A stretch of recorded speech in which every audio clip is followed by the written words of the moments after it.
Yun. Good evening, magandang gabi mga ka-Try and welcome back po sa isa na namang episode ng Try Beauty and Wellness. Ako nga po pala si Eleynah, aka si Kapatang Eleynah.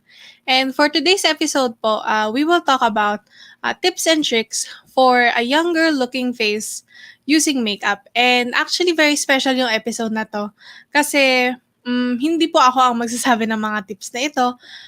Kasi meron po tayong guest. Yes, meron po tayong guest for today. And siya po yung and she will be telling us these tips and tricks. Actually, yung guest na to, very special kasi siya yung president, wow, social, di ba? And CEO of one of the gold partners of Try PH Media, which is the Happy Giving Trading Company. And she is none other than si Miss Annalyn Fritz.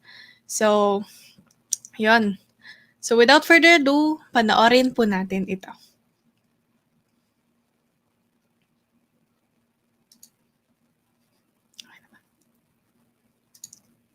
Okay.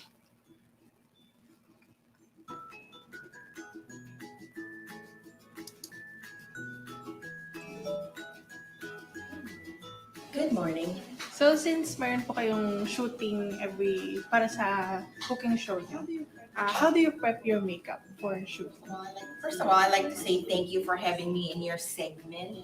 And of course, we have this one, every other week. And I think the most important thing before you put your makeup is that you prep the skin for makeup. And I know different season, tapos of course, different climate. I know it dictates kung paano yung condition ng skin, and I'm just relating my experience. My experience is I've been a little more dry. So yung preparation ng skin, before you put on your makeup is really important. So you cleanse. I do a little bit of gentle exfoliating. And then you hydrate. And when I say hydrate, you moisturize. And I'm combination skin. So meron akong oily yung T-zone ko. And I'm pretty prone to breakouts, in spite of my age. Let's not talk about that. But anyway, I digress. So, you have to kind of figure out what works for you. And I haven't really started moisturizing until like a few years ago, and it was sparingly kasi nga nakikita ko nagbo-blotchy yung skin tapos mas lalo open yung aking mga pores. And of course, when you're oily, mas lalong malalaki yung pores.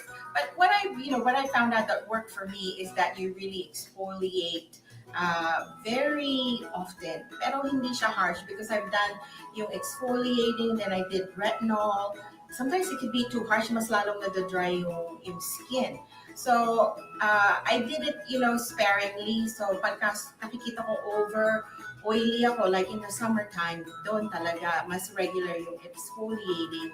Tapos, then I have to use oil control things na mga serums or, of course, yung acne treatment kasi nga I break out. So, but today I just hydrated. So, moisturizer and usually ang aking moisturizer is water based kasi nga I still have to think about yung malalaking pores ko. So whatever your skin absorbs, it might clog it. And ako sa akin kasi madalas nagko-clog. So I try to do that. I've also started using oil to cleanse my skin once in a while. Kasi nga nakita ko yung pag sobrang oily tapos then you remove your makeup with a very harsh what do you call this? Makeup remover. Mas lalong nagda-dry yung skin ko. So, those are some of the changes I've done. But then, yun nga just a preparation ng skin for this morning. You exfoliate a little bit, then you cleanse, then you put a very calming toner, tapos then you put your moisturizer. And every step of the way, you have to give it at least a minute para talagang ma-absorb ng skin mo. Tapos I've noticed paglagay ng moisturizer, yung pores ko, ganun kagad. So that tells me I have to put a little bit more. And what I do is I dab it, with my fingers. para at least control mo kaysa yung you just put, like an amount and then you just slather it all over your face. I found that what works for me is you just dab it gently. And again, if you have large pores like I do, it really helps because it really absorbs your. Okay. So then, you let it, settle for about a minute. Tapos then, of course, you put eye cream or underneath your eye and you let that also settle. Kasi ako, I've noticed also na meron na mga dark circles at saka mga tawag dito, small fine lines na around my eye. So I have to really take care of you around the eye area. And again, you experiment what works for you. Ako naman, I'm not afraid as long as you read, what's the ingredients in your um, skincare or cosmetic that you're using. Ako kaagad palagi kasi more on the hydration at saka yung non-comedonic yung palagi kong iniisip. So that's what I try. I try to stay away from really creamy mga products. So I don't do that. Okay. So then after you prep your skin and you know that it's hydrated na, then after a minute, then that's when you start applying na yung primer. And primer is really important, and the kind of primer that I use is, of course, again, to cover my pores. So, yung pore minimizer na tawag dito na primer ang ginagamit ko. And then, because, I tend to be shiny talaga. So, I try to, after yung primer, then I put a little bit of setting powder so para ma-blur din again yung pores. So I hope this is helping to dun sa mga ladies na have the same skin type that I have. That really helps. It mattifies yung and then it really holds the foundation a lot longer, especially if you're working all day. And ako tamad. Kaya once nilagay ko yung makeup ko, tapos na yun.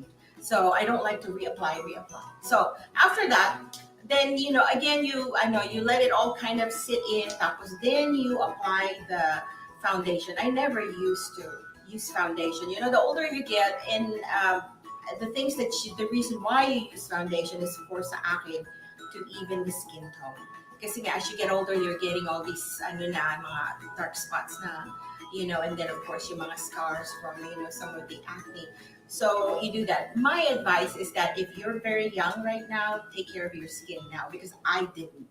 And when you're young, nothing, your skin is flawless. And so you don't tend to take care of it. But, if you take care of your skin, early, you will really don't need any foundation later on in life. Kasi talagang my regret in life, dapat talaga maaga akong nag-take care ng skin ko. But it's never too late. And, if you haven't taken care of your skin, start today. So find out what works for you. And if you're young, and everything works for you, wag lang yung tawag dito, don't over moisturize because you really don't need it. Like si Lena at si Gizzy, your skin are so plump and very moist, so you don't need any of that, no? Oo. So ang nyo lang dun palagi is yung cleansing and sun protection. Isa pa yun. Because, people that love the sun, they tend to wrinkle a lot faster. So after applying your foundation, then you kind of do your concealer. And my concealer is more of brightening, brightening in the middle of the face. So that my goal when I put on makeup is that my face is round. So then I don't want them to look at how round my face is, but want them to focus on some of the features sa gitna. Trick yun. Okay? But I guess if you love makeup, you already know that. So you put brightener, in your face, like in the middle of your your nose, and then of course underneath the eye because it needs brightening, especially for me. On your cupid's right here, lip, no, cupid bows, right there, and then right here. Kasi nga my face is round, so I want to make it elongated. So when you put yung concealer or highlighter, if you're using the concealer as a highlighter, what you want people to see, you highlight. Tapos what you want people not to see, you contour. or so ganun lang yon. So I've learned this along the way, experimenting with makeup. And I didn't wear makeup until after college na. So I was allowed to wear lip gloss. And when I was in college, I think I was able to wear powder at saka eyeliner. But that was the extent of my experience in makeup. But little did they know, my mother, I had a cousin na mahilig sa makeup. So lahat ng lumanya makeup binigay sa akin. I was 16. And so in the room, I started learning, how to apply makeup. And funny thing is, hindi ba pagbata ka, you want to put back makeup when you really don't need it. And now that you're older like I am, you want less on your skin. So lesson doon when you're putting makeup is just highlight your features. What the features that you really want people to look at, and your best features. So just learn how to accentuate those things. So after the highlighter concealer, then I set the foundation and the concealer with a setting powder. So para hindi mag-move, no? Sometimes when masipag ako and I have time, then I even put liquid contour, but I just didn't feel like doing the contour. So you do that, before you put the highlighter, the contour first, and then you put the highlighter, and then you set it up. You kind of blend everything and you set it up. So i-blending nyo, wherein it doesn't look so obvious na yung makeup ninyo. And the highlighter or the concealer has to blend with your foundation. I'm using a foundation today that is, I know from Makeup Forever, it's HD because I have to be on camera. So, depende sa what occasion and, what you want to accomplish, depende din yun sa cosmetics that you're going to be using. Okay. So then after you set your foundation and your highlighter, that's when you start putting back yung dimension in your face, because at that point, di ba puting-puti yung mukha ninyo, no? So that's when I start putting on, I put a bronzer, and you put the bronzer just to warm the face. And then after the bronzer, then you contour wherever you want to contour. Like with me, of course, my cheeks or my face shape is round, so I have to put, contour right here to make it a little bit slimmer. I have to put contour right here and here. And of course, I have my lovely four chins, so I have to contour right here. So then after that, then you put your bronzer. Okay. Or no, we already put the bronzer. So either way, contour muna or bronzer. I like to put the bronzer first, and you put the bronzer, above where you want to contour. And then later on, you just blend it all, So it takes a little bit, and you kind of know how much you want. And again, depending if you're in front of the camera, I think you have to be a little bit more obvious in putting the makeup. So you put when they see you in person, they see that, oh, you have too much makeup, but in camera, it hardly registers. So you have to put a little bit more. So after that, then I don't put the blush because I have to decide what lipstick to wear. So usually when you're choosing your lipstick, your eye makeup, at saka yung yung blush mo, they all have to come from the same color palette. Very similar. Like for example, today, yung aking, I wanted to wear a bold lipstick that is on the fuchsia side. So I had to think about kung anong blush ang babagay. So the blush that I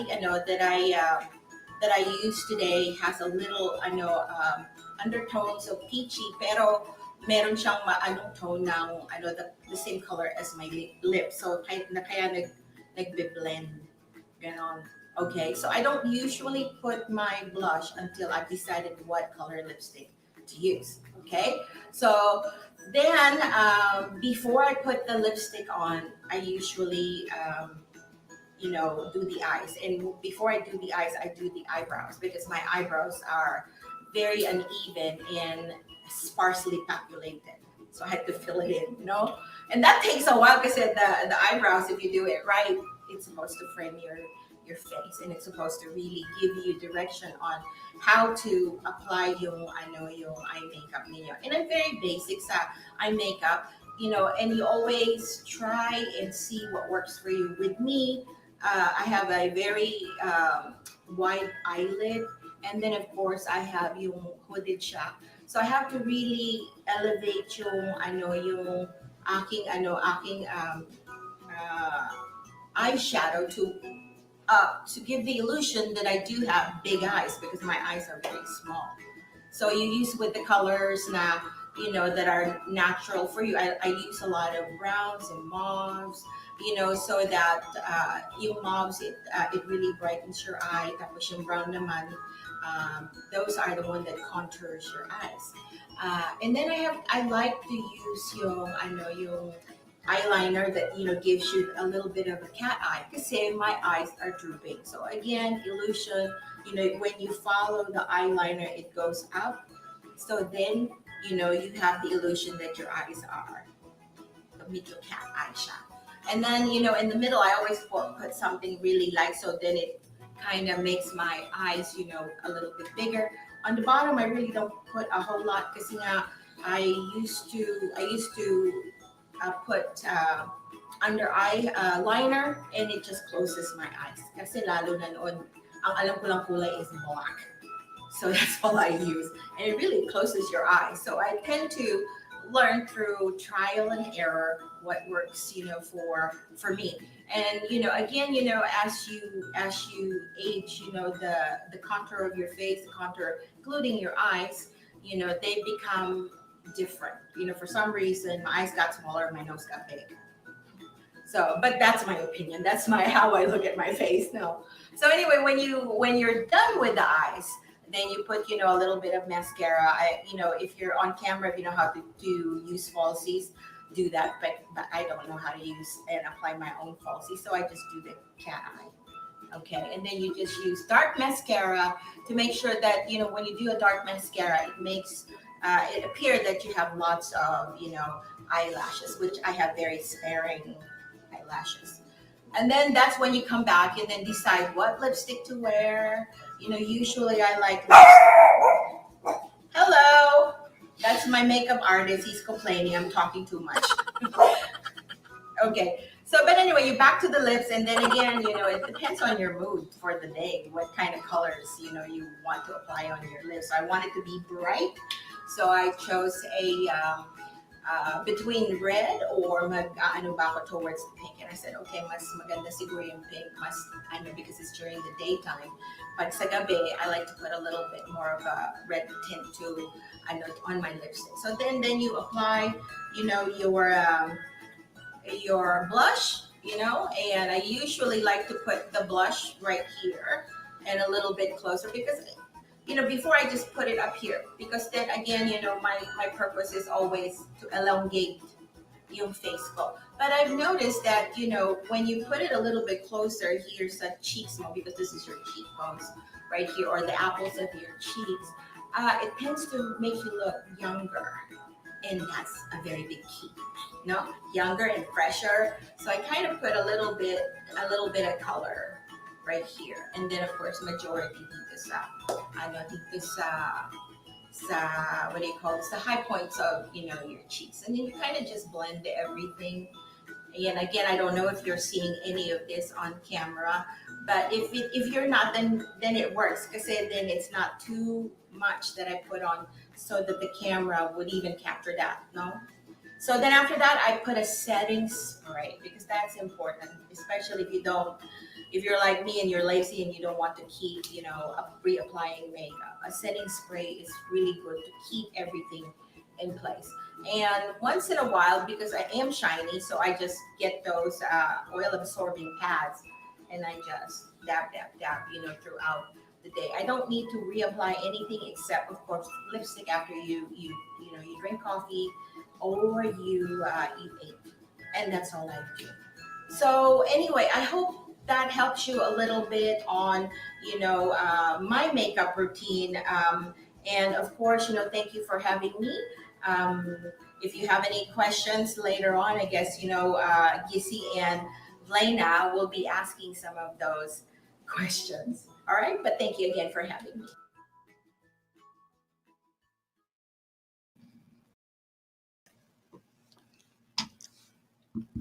Yan. So, salamat po. Yun. Surely marami tayong natutunan dyan kay Ma'am Annie. And a very big thank you nga po pala kay Ma'am Annalyn Fritz for agreeing to be featured and interviewed for our episode for today. Pero hindi po dyan nagtatapos ang ating episode, ang appearance ni Ma'am Annie dito sa ating show. No, no, no. Abangan po natin next week dahil may part 2 pa po ang episode natin for today. So, bale, hinati namin sa 2 parts yung episode na to dahil mauubusan tayo ng oras kung pinagkasya namin sa isang episode. So, next episode, may ipapakita naman si Ma'am Annie. Pero hindi ko muna sasabihin yon para surprise para sa next week. Yan. So, bago po tayo magtapos, magbasa muna po tayo ng mga comments. Yan. So, nag-comment po si Miss Shella Cuevo. Uy, parang kilala ko to. Ganda naman ng pamangkin, Eleynah ko. Wow. Siyempre, it runs in the family, ma'am. Yan. Thank you po sa panonood. And andyan din po si Miss Mel Devnani. Wow. Wow, sabi ni Miss Mel. Hello po sa inyo, Ma'am Mel. We hope that you continue to support us by watching and liking our videos. Yan. So, andyan din si Miss Joy Robles, ang ating top of the top fans, is watching from Muntinlupa City. Hello, Eleynah. Wow, hey, Annie, miss you. Yan. Salamat po sa pananood na today. And andyan din po, uy, parang kilala ko to si Miss Vanji Cuevo, ang aking napakagandang nanay. Wow. Wow ka din, nay. And andyan din si Miss Valentine Oraya. Yan, si Ate Val.